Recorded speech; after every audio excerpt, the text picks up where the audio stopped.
Assalamualaikum warahmatullahi wabarakatuh. Jadi, di sini saya akan menjelaskan tentang processing jaringan histologi. Jadi, tahap yang pertama ada tahap fiksasi. Tahap ini bertujuan untuk mengawetkan jaringan, mengeraskan jaringan, dan menghambat proses pembusukan dan autolisis. Alat bahannya yang pertama adalah label, pensil, dan kaset, dan bahannya adalah larutan fiksasi. Langkah yang pertama adalah jaringan dipotong, diambil sebagian kurang lebih 1 cm. Lalu jaringan dimasukkan ke dalam kaset. Kaset yang berisi jaringan dimasukkan ke wadah yang berisi larutan fiksasi. Diinkubasi kurang lebih 24 jam. Tahap selanjutnya ada tahap dehidrasi. Tahap ini bertujuan untuk seluruh ruang-ruang antara sel dalam jaringan dapat diisi dengan molekul parafin. Alatnya yaitu wadah untuk tempat pemrosesan dan pinset untuk mengambil jaringan. Proses yang pertama yaitu sampel jaringan yang ada di wadah fiksasi dicuci dengan air mengalir hingga bersih dari larutan fiksasi. Lalu masukkan sampel jaringan yang telah dicuci ke dalam wadah yang berisi alkohol 50% selama 3 jam, yang mana setiap 1 jam sekalinya alkohol diganti.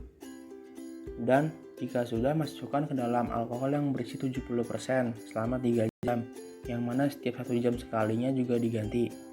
Begitupun seterusnya pada alkohol 80% dan 95% selama 3 jam, dan setiap 1 jam sekalinya diganti. Jika sudah, ambil jaringan yang dari wadah 95%, masukkan ke dalam wadah yang berisi alkohol absolut selama 3 jam, dan 1 jam sekalinya alkohol diganti. Tahap selanjutnya adalah tahap clearing.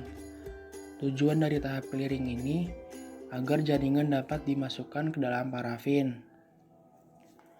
Lalu, alatnya adalah wadah untuk tempat pemrosesan dan pinset untuk mengambil jaringan. Tahap yang pertama, siapkan 2 wadah yang masing-masing berisi larutan clearing dengan label clearing 1 dan clearing 2. Lalu ambil jaringan dari proses akhir dehidrasi menggunakan pinset. Lalu masukkan ke dalam wadah clearing 1 selama 30 menit. Jika sudah, ambil jaringan dari wadah clearing 1 dengan menggunakan pinset. Lalu masukkan ke dalam wadah clearing 2 selama 30 menit. Tahap selanjutnya adalah tahap impregnasi. Tujuannya agar jaringan benar-benar bebas dari cairan pembening. Karena saat pemotongan dengan mikrotum, pembening dapat mengkristal yang menyebabkan jaringan mudah robek. Langkahnya yang pertama, ambil jaringan dari proses akhir clearing. Lalu masukkan jaringan ke dalam wadah yang berisi parafin yang sudah mencair. Lalu masukkan ke dalam inkubator dengan suhu 56-59 derajat Celcius. Lalu inkubasi selama minimal 2 jam.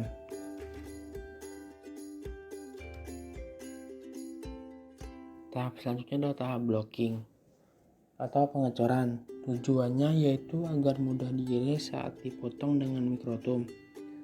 Alatnya yang pertama, alat pencetak dapat berupa besi berbentuk L atau cetakan. Yang kedua, pinset. Yang ketiga, teko untuk menuang parafin. Langkah yang pertama, tuangkan sedikit cairan parafin di dalam cetakan tersebut. Lalu secepatnya masukkan jaringan dengan menggunakan pinset yang telah dipanaskan agar parafin tidak beku, dan diatur posisinya di dalam cetakan. Lalu parafin cair kemudian dituangkan kembali hingga menutupi seluruh cetakan.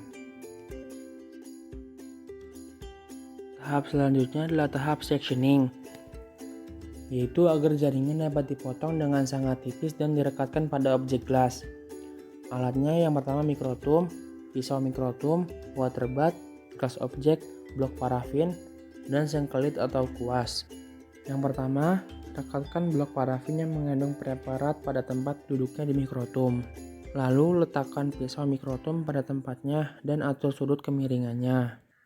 Biasanya kemiringan berkisar 20-30 derajat. Lalu atur ketebalan potongan yang diinginkan. Biasanya dipakai ketebalan antara 5-7 mikrometer. Lalu gerakan blok preparat ke arah pisau sedekat mungkin dan potonglah blok preparat secara teratur dan ritmis. Buang pita-pita parafin awal yang tidak mengandung jaringan hingga mendapatkan potongan yang mengandung jaringan. Lalu pita parafin yang mengandung jaringan dipindahkan secara hati-hati menggunakan sengkelit atau kuas ke dalam water bath yang temperaturnya 37-40 derajat Celcius dan dibiarkan beberapa saat hingga pita parafin tersebut mengembang. Setelah pita parafin tersebut berkembang dengan baik, tempelkan pita parafin tersebut pada objek gelas.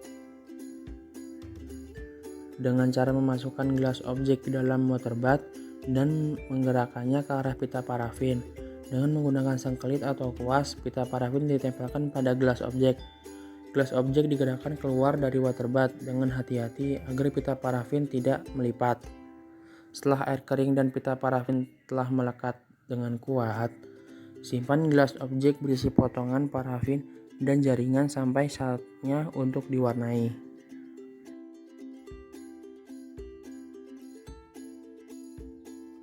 Tahap selanjutnya adalah tahap staining atau pewarnaan.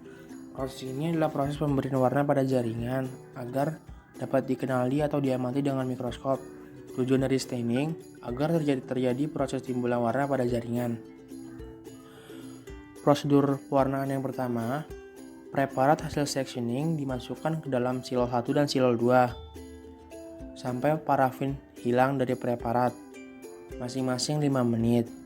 Jika sudah, masukkan preparat ke dalam larutan alkohol dengan gradasi yang menurun dari 90, 80, 70, sampai 50%, masing-masing 3 menit. Jika sudah, masukkan ke dalam air mengalir selama 3 menit juga.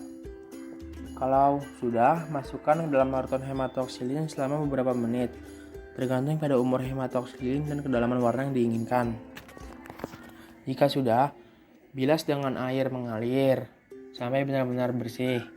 Lalu observasi di bawah mikroskop. Jika masih biru, cuci lagi di air mengalir selama beberapa menit. Jika sudah cukup warnanya, lanjutkan ke tahap selanjutnya. Masukkan ke dalam larutan eosin selama beberapa menit, tergantung pada umur eosin dan kedalaman warna yang diinginkan. Jika sudah, masukkan ke dalam alkohol dengan gradasi naik dari 50, 70, 80, sampai 90%, masing-masing juga 3 menit.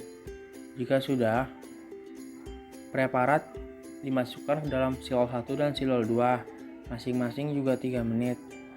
Jika sudah, ambil preparat dan tutup dengan kaca penutup yang diberi Kanada balsam atau entelan. Lalu bisa lanjut ke tahap selanjutnya, yaitu tahap labeling. Ini adalah tahap terakhir.